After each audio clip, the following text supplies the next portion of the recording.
As the triumphant shouts of your companions fade away once more, you find yourself alone in a wagon, the dark miasma swirling all around. In the distance, the cheery lantern lighting the path. As you sit up, dust yourself off, the disorientation fades quicker each time. You've been trapped in this loop for so long that it almost just feels normal. You contemplate the horses that pull the wagon.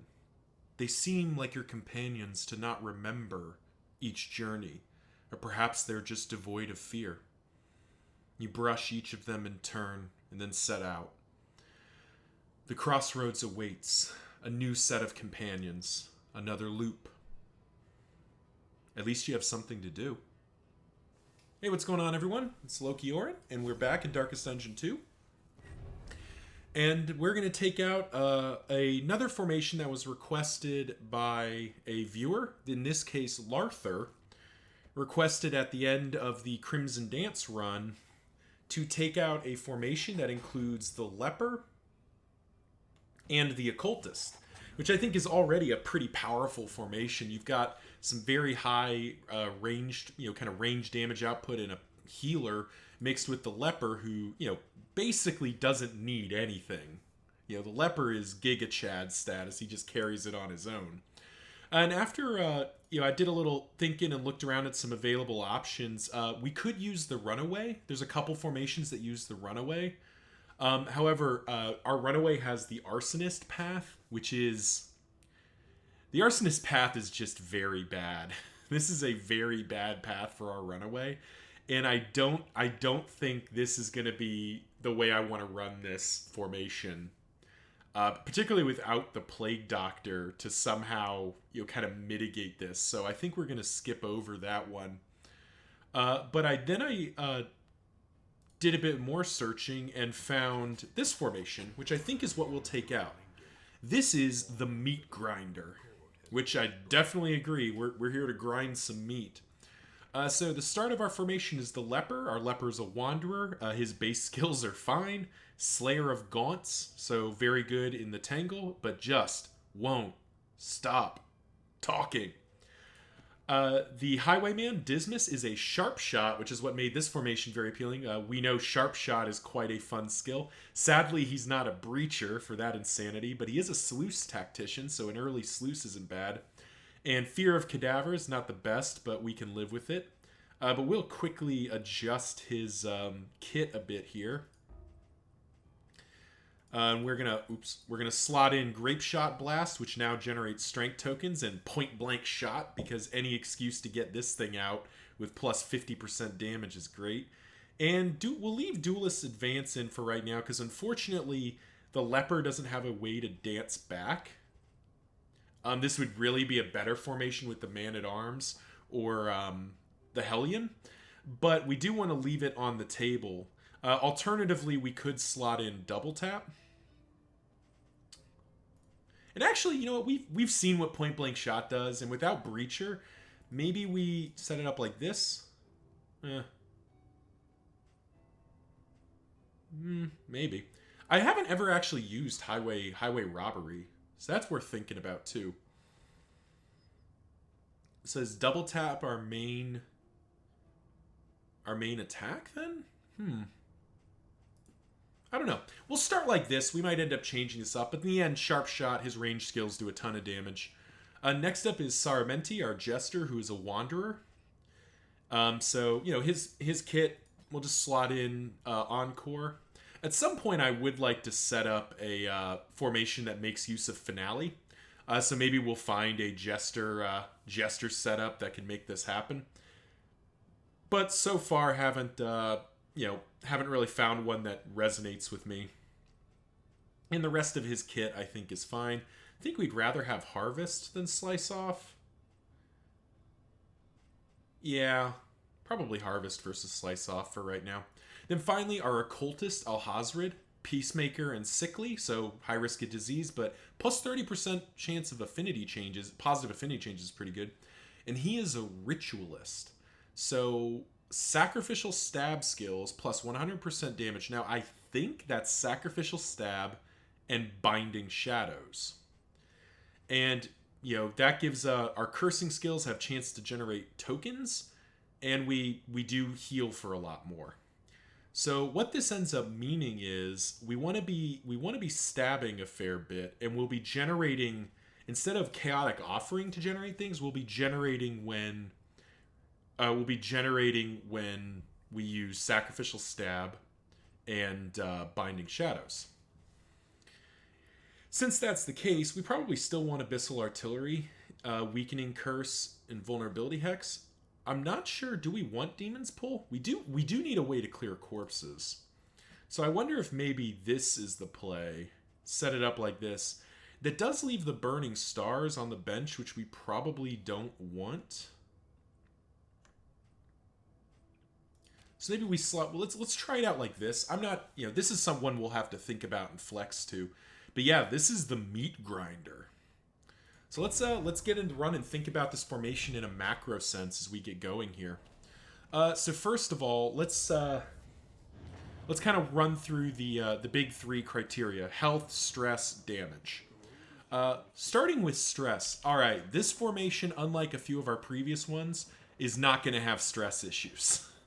With the Jester for spike heals, Baldwin self-healing, and Dismas being a critting machine, just baseline, stress is really not what we're going to be worried about. Now, there is a knock on wood there, because there's always the chance that, stress is going to end up being a problem. Wow, both of those trinkets are bad. Geez.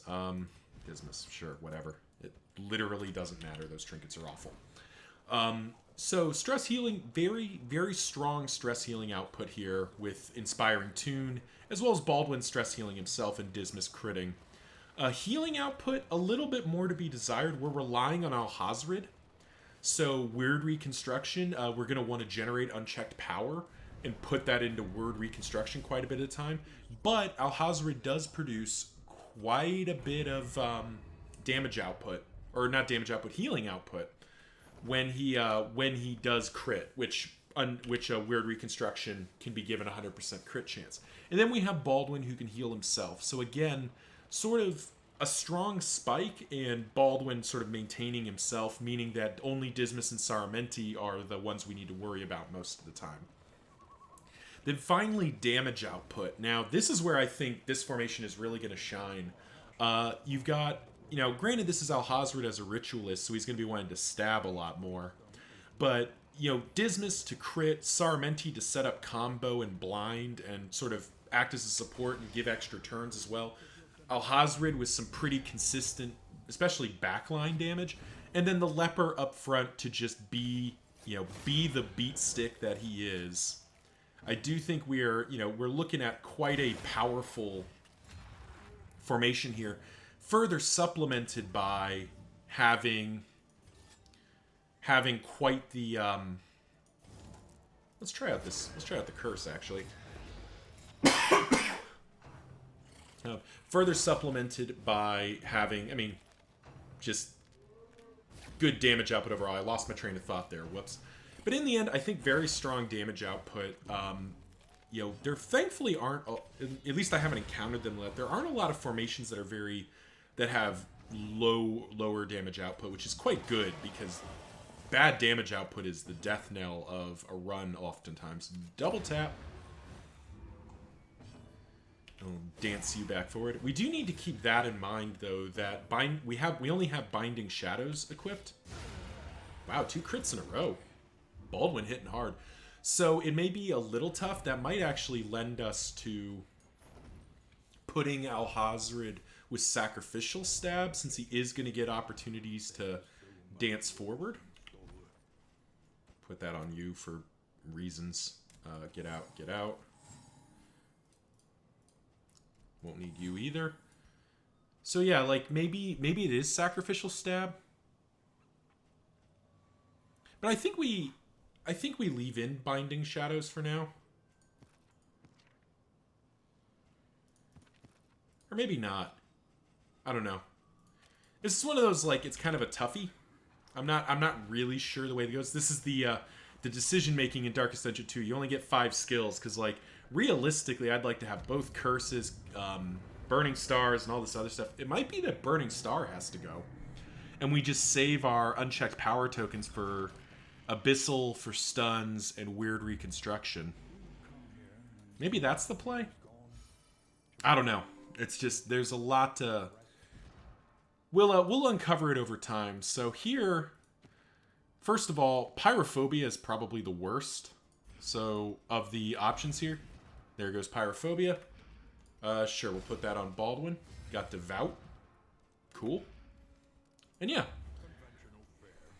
Oh wow, that's an early clarifying poultice. It's gonna suck to have to carry that through the entire dang run, but I think we're going to. And some early healing salves. I think we'll buy those as well, and I think that'll be put those on our Jester. And there we go. So yeah, sorry, just to finish my thought. Great stress management, decent healing damage. I think it's good enough, but it's not as strong as if you have the Plague Doctor. And great damage output makes the Meat Grinder quite an effective formation. And as somewhat demonstrated in that initial wave, now we do need to decide what to upgrade first. And this is even less clear. Like, what do we upgrade first? It almost feels like it doesn't matter. Could upgrade Sacrificial Stab. Could upgrade Binding Shadows, actually. That gives him even more chances to generate unchecked power. And I think Binding Shadows counts as a Sacrificial Stab skill. Because if you look at the skill description, and I may have to check this later, but Sacrificial Stab skills. So it's not just Sacrificial Stab, because they do spell out, like, Grape Shot Blast skills. Oh, hang on. They do that, so it's only Sacrificial Stab that gets the damage buff, it seems like. So maybe we do slot it in like that. And then we upgrade it, maybe? Just a bunch of damage output? That seems good. Yeah, let's do that. I don't know. This is one of the ones where it doesn't seem like there's an immediately obvious upgrade. I mean, obviously we could upgrade, like, we could upgrade Inspiring Tune. That's kind of boring. Like, it's very good. Same with Encore. Like, it's good, don't get me wrong. Oh, that's... Can I undo it? Can I undo it? Reset. Nope, sadly I can't. That's what I forgot. This doesn't generate combo until it's upgraded. Only Razor's Wit does. Ugh, that was a mistake. Whoops. Whatever. I don't think that's going to be a problem. But alright, let's see where we're heading. Well, that's Buttressing Band. That's definitely worth it. That's on the edge of fighting a Zone 1 Harvest Child. And it is clear out the lair to get it. So I did not rate Buttressing Band as S tier. I don't think I would fight a Zone 1 Harvest Child for it. Yeah, I don't think so. I don't think that reward's good enough. I think this formation can take down the Harvest Child. It has enough damage output. But I don't think that's enough. And we could go to the Tangle instead. Win 4 road battles for a mastery point. I mean, we basically ignore that and just go to the lair. That would be quite a bit of ramping, and that would give us the chance at reverberating readout. So yeah, I think we head to the Tangle. But alright, thank you all for watching. This is the Meat Grinder formation as we head into the Tangle next. Remember to like, comment, subscribe. You know the drill. Let the algorithm know I make content you like to watch. And thank you, Larthur, for the suggestion of a Leper Occultist formation. Hope you enjoy the Meat Grinder. Until next time, see ya.